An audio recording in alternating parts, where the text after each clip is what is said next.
Welcome back to Amit three mountain YouTube channel. Post office में अब जल्द ही होगा पैसा डबल। जी हाँ दोस्तों, यदि आप पोस्ट ऑफिस में अपना रुपया डबल करना चाहते हैं और अपना रुपया सुरक्षित रखना चाहते हैं तो आज की वीडियो आप पूरी जरूर देखें, क्योंकि आज की वीडियो में post office KVP double scheme के बारे में बात करेंगे।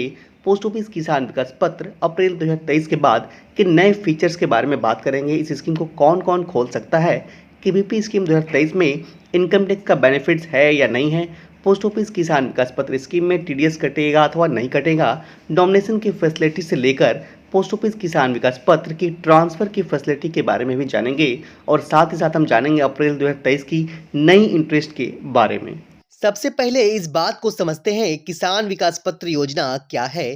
किसान विकास पत्र एक बेहतरीन एफडी स्कीम है जिसे आप पोस्ट ऑफिस के साथ साथ बैंक में भी इन्वेस्ट कर सकते हैं।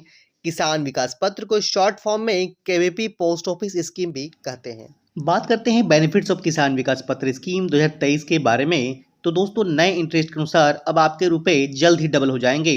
9 वर्ष 7 महीने में ही आपका रुपया डबल हो जाएगा। पोस्ट ऑफिस किसान विकास पत्र में एक लमसम रुपया जमा करना होता है, जैसे 5,000, 10,000, 1 लाख, 2 लाख, 10 लाख रुपए, और समय पूरा होने के बाद यानी 115 महीने के बाद ही आपका रुपया सीधे डबल होकर आपके खाते में जमा हो जाता है, जैसे 5,000 का 10,000, 1 लाख का 2 लाख या फिर 10 लाख के 20 लाख रुपए। फीचर्स ऑफ किसान विकास पत्र की बात करें तो दोस्तों, किसान विकास पत्र योजना भारत सरकार द्वारा चलाया जाता है। आप बैंक में फिक्स कर सकते हैं या फिर पोस्ट ऑफिस में भी फिक्स कर सकते हैं। दोनों ही स्कीम सेम है। पोस्ट ऑफिस की किसान विकास पत्र स्कीम में गारंटेड रिटर्न्स होती हैं। किसान विकास पत्र स्कीम एकदम सुरक्षित विकल्प है आप सभी के लिए। अब सबसे महत्वपूर्ण बात कर लेते हैं, हाउ टू इन्वेस्ट इन किसान विकास पत्र स्कीम 2023। कोई भी भारत के नागरिक किसान विकास पत्र स्कीम 2023 में इन्वेस्ट कर सकते हैं। किसान विकास पत्र में आप एक व्यक्ति के नाम से सिंगल अकाउंट, 2 या 3 व्यक्तियों के नाम से जॉइंट अकाउंट भी ओपन कर सकते हैं। 10 साल से ऊपर के बच्चे के नाम से खोल सकते हैं। माइनर के साथ गार्जियन मिलकर भी किसान विकास पत्र स्कीम 2023 में इन्वेस्ट कर सकते हैं। डॉक्यूमेंट्स की बात करें तो केवाईसी डॉक्यूमेंट्स के आधार पर आधार कार्ड, पैन कार्ड, फ़ोटो देकर इन्वेस्ट कर सकते हैं। या फिर आपके पास पोस्ट ऑफिस की सेविंग अकाउंट है तो फिर सेविंग अकाउंट के माध्यम से भी आप विड्रॉल करके केवीपी स्कीम 2023 में इन्वेस्ट कर सकते हैं। अब बात करते हैं, पोस्ट ऑफिस किसान विकास पत्र स्कीम 2023 में इन्वेस्ट करते हैं तो प्रूफ के तौर पर आपको क्या मिलेगा। दोस्तों, पहले एक सर्टिफिकेट दिया जाता था, लेकिन अब आपको एक पासबुक मिलेगा। आप जितनी बार भी इन्वेस्ट करेंगे उतनी बार ही आपको एक पासबुक, नई पासबुक दी जाएगी। पोस्ट ऑफिस किसान विकास पत्र स्कीम 2023 में डिपॉजिट लिमिट की बात करें तो कम से कम आप 1,000 रुपये से शुरू कर सकते हैं और मैक्सिमम डिपॉजिट की कोई भी लिमिट नहीं रखी गई है। पोस्ट ऑफिस किसान विकास पत्र स्कीम में आप अनलिमिटेड रुपया इन्वेस्ट कर सकते हैं। किसान विकास पत्र स्कीम 2023 की न्यू इंटरेस्ट रेट के बारे में बात करें तो 1 अप्रैल से लेकर 30 जून तक 7.5% का इंटरेस्ट रहने वाला है। अब आपका रुपया 115 महीने में ही डबल हो जाएगा। नॉमिनी फैसिलिटी की बात करें तो दोस्तों, पोस्ट ऑफिस किसान विकास पत्र स्कीम 2022 में आपको नॉमिनी की फैसिलिटी भी मिल जाती है।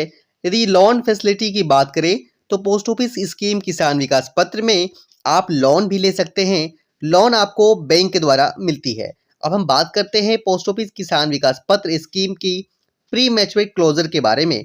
किसान विकास पत्र अकाउंट को आप डिपॉजिट डेट से 30 महीने के बाद या कहें 2.5 साल के बाद भी आप क्लोज कर सकते हैं, जिसे प्री मैच्योर विड्रॉल कहते हैं। प्री मैच्योर क्लोजर में अलग अलग समय के लिए अलग अलग इंटरेस्ट मिलती है। यदि आप प्री मैच्योर क्लोजर के बारे में जानना चाहते हैं तो कमेंट सेक्शन में जरूर बताएं, मैं इसकी वीडियो भी अलग से बना दूंगा। अब बात करते हैं अंतिम और महत्वपूर्ण इनकम टैक्स बेनिफिट्स के बारे में। तो दोस्तों, पोस्ट ऑफिस किसान विकास पत्र स्कीम में आपको 9 इनकम टैक्स बेनिफिट्स मिलता है। किसान विकास पत्र अकाउंट में 80C में इनकम टैक्स में कोई भी छूट का प्रावधान नहीं है। पोस्ट ऑफिस किसान विकास पत्र स्कीम में टीडीएस की बात करें तो दोस्तों, इस स्कीम में कोई भी टीडीएस नहीं काटी जाती है 2023 में। दोस्तों, पोस्ट ऑफिस किसान विकास पत्र में एनआरआई इन्वेस्ट नहीं कर सकते हैं। तो दोस्तों, ये थी पोस्ट ऑफिस किसान विकास पत्र स्कीम मई 2023 की नए फीचर्स, नए इंटरेस्ट के बारे में। यदि वीडियो आपको अच्छा लगा तो लाइक करें, दोस्तों में शेयर करें। कुछ पूछना हो तो कमेंट सेक्शन में कमेंट जरूर करें। Thanks for watching.